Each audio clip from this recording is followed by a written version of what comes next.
Hello, friends, and welcome to the Exams Made Simple. And we are back again with the Hindu Complete Newspaper Analysis for 30th April 2022. तो 30 अप्रैल 2022 का the Hindu newspaper analysis देखेंगे। शुरू करने से पहले आपके लिए सवाल जो कि प्रीलिम्स के लिए आपके लिए इंपॉर्टेंट है, और आप लोग से एक रिक्वेस्ट भी रहेगी कि अगर आपको कंटेंट पसंद आ रहा है, वीडियो पसंद आ रहा है, तो please do like it and do share it among your friends as well. आप इसको लाइक और शेयर ज़रूर करिए, ठीक है ना। स्टार्ट करते हैं। सबसे पहला सवाल आपके सामने है, consider the following statements regarding the treaty of Salbai. तो आपको बताना है ट्रीटी ऑफ सालबाई के रिगार्डिंग कौन से स्टेटमेंट्स सही हैं। पहला स्टेटमेंट कह रहा है the treaty of Salbai was signed between the Marathas and the British East India Company. दूसरा स्टेटमेंट कह रहा है Raghunath Rao was freed and pension was fixed for him. तीसरा स्टेटमेंट कह रहा है British East India Company got the control of Salsette. तो आपको बताना है कि इनमें से कौन से स्टेटमेंट जो है वो सही है। 1 ओनली, 2 एंड 3 ओनली, 3 ओनली या 1 2 3, ठीक है ना। तो these are the things. Question number 2 है, कंसीडर द फॉलोइंग स्टेटमेंट्स। अब कुछ स्टेटमेंट्स यहाँ पे दिए हैं, आपको बताना है कि इनमें से कौन से स्टेटमेंट जो है वो सही है। Which of the following statements are correct. पहला स्टेटमेंट है most of the Ashoka's inscriptions were in Pali language written in the Brahmi script. दूसरा स्टेटमेंट है Arikamedu is a coastal settlement known for its being a site for unloading goods from a distant lands. तो इनमें से बताना है कौन सा स्टेटमेंट सही है। 1 ओनली, 2 ओनली, बोथ या none. Question number 3 is which of the following foreigners served as presidents of Congress session. आपको बताना है इनमें से कौन से फॉरेनर्स थे जिन्होंने प्रेसिडेंट ऑफ कांग्रेस सेशन के रूप में काम किया। Options are A O Hume, George Yule, Henry Cotton. तो इनमें से आपको बताना है कौन कौन थे। 3 ओनली, 2 ओनली, या 1 एंड 2 ओनली, या 2 एंड 3 ओनली। तो these are the 3 questions for you today. I hope you will try to answer these questions one by one. आप इनका आंसर ज़रूर करिएगा, ठीक है ना। मैं आपको आंसर बता देता हूँ, लेकिन आप अपनी तरफ से अटेम्प्ट करिएगा, ठीक है ना। पहला जो क्वेश्चन था कि ट्रीटी ऑफ सालवाई के रिगार्डिंग कौन सा स्टेटमेंट सही है, तो इसमें तीनों ही स्टेटमेंट सही हैं। अगर मैं आपको थोड़ा डिटेल्स दे दूं तो treaty of Salbai basically Marathas और ईस्ट इंडिया कंपनी के बीच में साइन की गई थी। इसमें British acknowledged Madhavrao two Narayan as Peshwa of the Maratha empire, and British recognise the territorial claims of Mahadji Shinde in west of Yamuna river. Raghunath Rao को फ्री कर दिया गया था एंड पेंशन फिक्स कर दी गई थी, and British East India Company got the control of the Salcete, ठीक है ना। तो ये इसमें जो सालसेत वाला पॉइंट है, रघुनाथ राव वाला पॉइंट है, सारे सही हैं, and these are the statements regarding treaty of Salbai, ठीक है ना। आप एक काम करिएगा मुझे कि treaty of Salbai, treaty of Bassein, ये 2-3 ट्रीटीज़ हैं, इनके मुझे ईयर्स बताइएगा। सालसेत और इसके अलावा ट्रीटी ऑफ सालबाई, इन सब के मुझे ईयर्स बताइएगा, ठीक है ना। तो ये आपके लिए करना है। दूसरा सवाल जो था वो था most of the Ashoka's inscriptions were in Pali language written in Brahmi script. Statement 1, ये स्टेटमेंट गलत है, क्योंकि most of the Ashoka's inscriptions were in Prakrit language, not in Pali language, and Prakrit language में लिखे हुए थे। दूसरा स्टेटमेंट कह रहा है Arikamedu is a coastal settlement known for being a site for unloading goods from distant land. बिल्कुल सही स्टेटमेंट है ये। अगर आप अरिक्कमेदु के बारे में पढ़ें तो अरिक्कमेदु बेसिकली इस तरह से पोर्ट टाइप की जगह थी जहाँ पर गुड्स की लोडिंग अनलोडिंग होती थी। कोस्टल सेटलमेंट था अरिक्कमेदु। एक्चुअली में जब आप अरिक्कमेदु को अभी मॉडर्न टाइम्स में देखेंगे तो ये पुडुचेरी के आसपास का एरिया आएगा, ठीक है ना। तो it's area located near Puducherry. तो अरिक्कमेदु अगर आपसे कोई पूछे तो ये पुडुचेरी के आसपास का एरिया है, ठीक है ना। तो इसका आंसर हो जाएगा 2 ओनली। क्वेश्चन नंबर 3 है कि इनमें से किसने कांग्रेस प्रेसिडेंट के रूप में सर्व किया है। तो जैसे पहला एओ ह्यूम है, एओ ह्यूम ने कभी भी कांग्रेस प्रेसिडेंट के रूप में सर्व नहीं किया, ये क्लियर रखना अपने दिमाग में बात है ना। फॉर्मेशन का जरूर क्रेडिट एओ ह्यूम को दिया जाता है, but he never served as the Congress president. George Yule was actually the first foreigner to serve as the president of the Congress session, ठीक है ना। तो जॉर्ज यूल के बारे में अगर आपको बताऊं तो he was the first foreigner to serve as the president of the Congress session। Henry cotton बिल्कुल 1904 में, 1904। तो अगर आपको मैं ईयर्स बता दूं तो जॉर्ज यूल 1888, जॉर्ज यूल जो थे वो 1888 में बनाए गए थे प्रेसिडेंट, और हेनरी कॉटन वाज इन 1904, ठीक है ना। तो 1904 में थे। अच्छा, 1905 का भी इंपॉर्टेंट है, उसमें गोपाल कृष्ण गोखले थे। 1906 का भी इंपॉर्टेंट है, उसमें दादा भाई नौरोजी थे, ठीक है ना। और 1907 का बहुत इंपॉर्टेंट है जिसका आप मुझे बताएंगे, जो कि सूरत सेशन कहलाता है, द 1907 फेमस सूरत स्प्लिट जिसको हम बोलते हैं, तो वो मुझे आप बताएंगे कमेंट सेक्शन में, ठीक है। तो these are the 3 questions today, जो कि मैंने आंसर्स आपको बता दिए। कुछ नया भी आपको सीखने को मिला होगा इसमें, आई होप। अगर नहीं भी मिला होगा तो रिवीजन तो ज़रूर हुआ होगा। तो आगे मूव करते हैं, आज का mains question of the day देखते हैं, जो कि आप लिखने की कोशिश करिएगा। How can language act both as a unifier and a divider in India? किस तरीके से लैंग्वेज दोनों तरीके से काम कर सकती है इंडिया में, एक यूनिफायर के रूप में भी और एक डिवाइडर के रूप में भी। आपको ये इसके ऊपर लिखना है, कमेंट करना है इसको, इस पर डिस्कस करो, कमेंट करो, जो करना है आप करो, लेकिन इसके ऊपर थोड़ा सा लिख करके बताओ कि how can language act both as a unifier and as a divider in India. आगे बढ़ते न्यूज एनालिसिस पार्ट में। पहली जो न्यूज़ है उसमें दिल्ली गवर्नमेंट का कहना है कि वो रिनोवेट कराएंगे 14th सेंचुरी मॉन्यूमेंट मलचा महल। मलचा महल नाम का एक मॉन्यूमेंट है जो 14वीं शताब्दी का, 14th सेंचुरी का, उसको रिनोवेट कराने की बात दिल्ली गवर्नमेंट ने कही है। अब मलचा महल क्या है? मलचा महल लोकेटेड है दिल्ली में। 1325 में सुल्तान फिरोज शाह तुगलक द्वारा इसको बनाया गया था। And this was used as a hunting lodge for a long time, ठीक है ना। तो it was used as a hunting lodge for a long time and 1325 1325 में फिरोज शाह तुगलक द्वारा इसको बनाया गया था मलचा महल। Now it later became the residence of the descendants of Nawab of Awadh. तो बाद में फिर ये नवाब ऑफ अवध के डिसेंडेंट्स का घर भी बना। It came to be known as Vilayat Mahal, जब Begum Vilayat Mahal of Awadh, who claim that she was the member of the royal family of Awadh, वो वहाँ पे रहने आई, है ना। She was given the place by the government in, तो यहाँ पे विलायत महल इसको बोलने लगे जब बेगम विलायत महल आई अवध की, है ना। एंड ये 1985 में आई थी यहाँ पे, 1985 में, ठीक है ना। तो ये भी आपको थोड़ा सा पता होना चाहिए। फिरोज शाह तुगलक की अगर बात करूँ तो फिरोज शाह तुगलक 1309 में जन्म हुआ था उसका, and he was the third ruler of the Tughlaq dynasty. Tughlaq dynasty का तीसरा रूलर था। एंड 1320 से 1412 एडी तक, 1320 से ये टोटल वहाँ पे रहा। फिरोज शाह तुगलक डायनेस्टी रही ओवरऑल, तो 1320 से 1412 तक तुगलक डायनेस्टी थी ओवरऑल, तो ये आपको याद रखना है। एंड फिरोज शाह तुगलक जो था वो 1351 से 1388 यानी 1351 से 1388 तक पावर में रहा, ठीक है ना। ब्रिटिशर्स ने इसको father of the irrigation department भी नाम दिया है, कई सारे गार्डन्स और कैनाल्स इसने बनवाए थे। बहुत सारे टैक्स लगाता था फिरोज शाह तुगलक। अगर फिरोज शाह तुगलक की आप हिस्ट्री देखेंगे ना तो बहुत ज़्यादा ये मतलब ऑर्थोडॉक्स टाइप का रूलर था, बहुत ही ऑर्थोडॉक्स था। और ये एक्चुअली क्या था कि उस समय के जो उलेमास थे उनको खुश करने में काफ़ी लगा हुआ था ना। तो Firoz Shah Tughlaq was very much involve in making the ulemas happy, and इस कारण से बहुत सारे टैक्स भी लगाता था ये, जैसे कि जजिया जो टैक्स था, नॉन मुस्लिम्स पे जो टैक्स लगाया जाता था वो इसने लगवाया था, ठीक है। तो he was very conservative, very orthodox Muslim, है ना, फिरोज शाह तुगलक। तो इसके अलावा एक खरज नाम का टैक्स लगाता था, जो कि land tax equal to 1/10 of the produce of the land था। खरज जो था वो 1/10 1/10 पार्ट था जो प्रोड्यूस का, वो लगवाता था। जकत नाम का एक टैक्स था जो 2.5% टैक्स था on the property of Muslims. Khums tax था जो वॉर बूटी टैक्स था, है ना, khums was the war booty. And jizya was the tax on non Muslims, जिसमें कि हिंदूज, विमेन, चिल्ड्रन ये सब आते थे, ठीक है ना।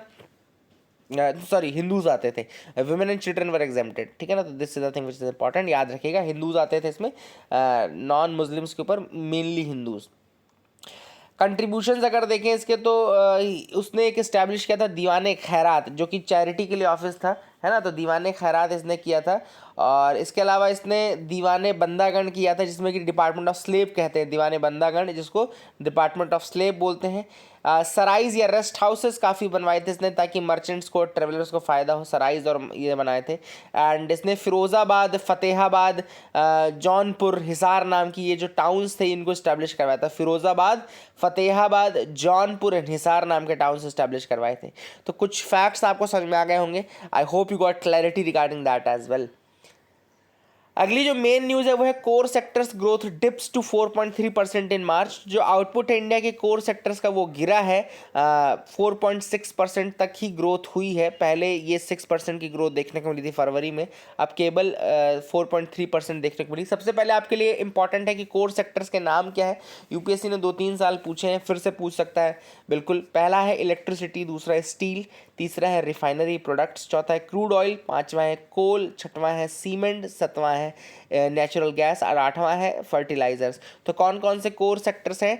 कोर सेक्टर्स है electricity, steel, refinery products, crude oil, coal, cement, natural gas and fertilisers. ठीक है ना। वेट वाइज देखें तो कोल का वेट है 10.33%, इलेक्ट्रिसिटी का है 19.85, क्रूड ऑयल का है 8.98, सीमेंट का है 5.37, नेचुरल गैस का है 6.88, स्टील का है 17.92, रिफाइनरी प्रोडक्ट्स का है 28.04 और फर्टिलाइजर का है 2.63। अगर टॉप टू बॉटम में टॉप 3 देखूं तो रिफाइनरी प्रोडक्ट 28.04 नंबर 1 पे है, इलेक्ट्रिसिटी 19.85 नंबर 2 पे है, तीसरे नंबर पर है स्टील 17.92। तो आई होप आपको ये ऑर्डर भी समझ में आ गया। लास्ट जो है वो फर्टिलाइजर से, टॉप 3 और लास्ट याद रखना, ठीक है ना। इसके अलावा एक इंडेक्स ऑफ कोर इंडस्ट्रीज भी निकाला जाता है जो कि प्रिपेयर किया जाता है ऑफिस ऑफ इकोनॉमिक एडवाइजर के द्वारा, which comes under the departments of promotion of industry and internal trade, DPIIT के अंदर का जो आता है, ठीक है ना। तो ऑफिस ऑफ इकोनॉमिक एडवाइजर के द्वारा ये रिलीज किया जाता है, department of industry promotion of industry internal trade, और ये आता है मिनिस्ट्री ऑफ कॉमर्स इंडस्ट्री के अंतर्गत, ठीक है ना। और IIP के पहले इसको निकाला जाता है। IIP आप सबको पता है इंडेक्स ऑफ इंडस्ट्रियल प्रोडक्शन होता है ओवरऑल, और उसके पहले आपका ये इंडेक्स ऑफ कोर इंडस्ट्रीज निकाला जाता है, ठीक है ना। तो I hope you got clarity regarding that as well, आपको ये भी समझ में आ गया होगा, ठीक है। इसको याद रखिएगा सारे फैक्ट्स। तो ये तो था, यहाँ पे न्यूज़ थी। अगली जो न्यूज़ है वो है असम के रिगार्डिंग न्यूज़। हम देखो, Assam court grant bail to Jignesh Mevani, ये न्यूज़ हम नहीं देखेंगे, बट असम के बारे में अगर मौका मिला तो थोड़ा बहुत आपको नेशनल पार्क, वहाँ के वाइल्ड लाइफ सेंचुरीज मैं आपको बताना चाहता हूँ, ठीक है ना। तो I hope you will remember these national parks. Assam की बात कर लेते हैं। देखो मेजर जो नेशनल पार्क्स असम के वो 7 हैं, जिनमें पहला है Kaziranga national park, second number पे है मानस नेशनल पार्क, तीसरे नंबर पर है नामेरी नेशनल पार्क, चौथे नंबर पे है राजीव गांधी ओरांग नेशनल पार्क, पाँचवें नंबर पे है दिब्रू साइखोवा नेशनल पार्क, छठवें नंबर पे है रायमोना नेशनल पार्क एंड सातवें नंबर पे है दिहिंग पटकई नेशनल पार्क। ये 7 नाम है, जिसमें से आई थिंक आपको काजीरंगा, मानस, ओरांग ये याद रहेगा, काजीरंगा, मानस और ओरांग याद रहेगा। नामेरी, दिब्रू साइखोवा, रायमोना और दिहिंग पटकई आपको याद रखना है। तो रायमोना, दिब्रू साइखोवा, दिहिंग पटकई और नामेरी जो नेशनल पार्क हैं ये भी असम के हैं। कुछ फेमस वाइल्ड लाइफ सेंचुरीज हैं वो भी बता दूं। पहली है बोर नदी वाइल्ड लाइफ सेंचुरी है, चक्रशिला वाइल्ड लाइफ सेंचुरी है, गर्म पानी वाइल्ड लाइफ सेंचुरी है, बोरेल है, दीपोर बील है, पोबितोरा है, सोनाई रूपाई है और देहिंग पटकई है, ठीक है ना। तो ये कुछ इंपॉर्टेंट आपको याद रखना है कि जो वाइल्ड लाइफ सेंचुरीज हैं उनमें है बोर नदी, चक्रशिला, गर्म पानी, बोरेल, दीपोर बील, पोबितोरा, सोनाई रूपाई, देहिंग पटकई। तो आई होप आप ये सारी चीज़ें याद रखेंगे। जो भी मुझे मौका मिल रहा है बताने का, मैं आपको बताने की कोशिश कर रहा हूँ। आई hope you will benefit from all this things, आप इसका ज़रूर बेनिफिट उठाएंगे। और इसी तरीके से अगर आप बहुत चीज़ें, बहुत कंटेंट हमने बनाया है ना पिछले सालों में, तो आई होप आप लोगों को थोड़ी बहुत तो हेल्प मिल ही रही होगी। आज का एडिटोरियल देखते हैं, a step that would trigger language phonocide. अब यहाँ पर बात चल रही है अभी अमित शाह जी के एक स्टेटमेंट पे, जिसमें उन्होंने कहा है कि जो इंटर स्टेट कम्युनिकेशन होने चाहिए वो सारे हिंदी में होने चाहिए रादर दैन इन इंग्लिश, और एक तरीके से हिंदी को बहुत ज़्यादा प्रमोट किया जा रहा है। तो ऐसे में ऑथर का ये कहना है कि क्या ये सिंगल लैंग्वेज जो प्रमोशन की पॉलिसी है इंडिया में वो सफल हो सकती है क्या, कि promotion of Hindi as the official language of this country, can that benefit और विल दैट बैकफायर। तो ऐसे में ऑथर ने कहा है कि ऐसा तो देखो, ऐसा नहीं कि हिंदी इज़ द, ऐसा ये नहीं बोल सकते कि हिंदी जो है वो बहुत ज़्यादा डोमिनेंट लैंग्वेज है कि 70% 80% लोग बोल रहे हैं। ऑथर के अकॉर्डिंग जो फैक्ट है वो कह रहे हैं कि केवल 30% के आसपास लोग जो है वो हिंदी बोल रहे हैं। इसके अलावा जैसे कई लोग क्या है, हिंदी के अंदर ही राजस्थानी, भोजपुरी, इसी के अंदर इन सब लैंग्वेजेस को भी इंक्लूड किया जाता है, बट वो चीज़ अभी नहीं आएगी, ठीक है ना। तो यहाँ पे ऑथर ने कहा कि इंडिया में बहुत सारे डायलेक्ट्स हैं, बहुत सारी लैंग्वेजेस हैं, और इंडिया के अंदर एक हारमोनियस सिस्टम है, लिंग्विस्टिक प्लूरलिज्म है इंडिया में। ये वर्ड ज़रूर याद रखेगा, लिंग्विस्टिक प्लूरलिज्म, ये लिंग्विस्टिक प्लूरलिज्म वर्ड याद रखेगा। और ये वर्ड्स आंसर राइटिंग में यूज भी करेगा। Harmonious system of linguistic pluralism याद रखेगा। And it is not a disarranged cacophony, याद रखेगा, it is not a disarranged cacophony. And author ने इसके अलावा ये भी कहा है कि 2008 में एक लेक्चर था जिस एन डेवी ने, जिसमें इंडिजिनस लैंग्वेजेस के बारे में बताया था, और 2011 में उन्होंने tribal languages in a death trap के बारे में एक आर्टिकल लिखा था। और ये उन्होंने क्या कहा था कि इसके अंदर का तो उन्होंने ये कहा था कि किस तरीके से इंडिया की बहुत सारी जो लैंग्वेजेस हैं वो खतरे में है। जब हम केवल एक लैंग्वेज को रिकॉग्नाइज करने लगते हैं ना, तो बहुत सारी दूसरी लैंग्वेज जो हैं वो खतरे में पड़ जाती हैं, है ना। एक इम्पॉर्टेंट हिस्टोरिकल फैक्ट आपको याद रखना, हिस्टोरिकल भी आप बोल सकते हैं, सेंसस वाला फैक्ट भी आप बोल सकते हैं। फैक्ट है सर जॉर्ज ग्रियर्सन का, याद रखिएगा, सर जॉर्ज ग्रियर्सन ने लिंग्विस्टिक सर्वे ऑफ इंडिया किया था 1903 से 1923 के बीच में, 1903 टू 1923। ये जॉर्ज ग्रियर्सन, याद रखिएगा, सर जॉर्ज ग्रियर्सन का नाम, जिसने कि लिंग्विस्टिक सर्वे ऑफ इंडिया किया था, उसने आइडेंटिफाई की थी 179 languages and 544 dialects in India. क्या किया था? 179 languages and 544 dialects in India उसने आइडेंटिफाई किया था, ठीक है ना। George Grierson linguistic survey of India, ये प्रीलिम्स के लिए बहुत इंपॉर्टेंट फैक्ट है, ये आप याद रखिएगा। इसके अलावा 1961 में सेंसस रिपोर्ट आई जिसमें कहा गया कि 1652 इंडिया में लगभग 1652 मदर टंग्स हैं, है ना, जिसमें से कि 184 mother tongues had more than 10,000 speakers and 400 of the mother tongues have not been mentioned in Grierson survey. तो 400 से ज़्यादा तो ग्रियर्सन के सर्वे में मेंशन भी नहीं थी।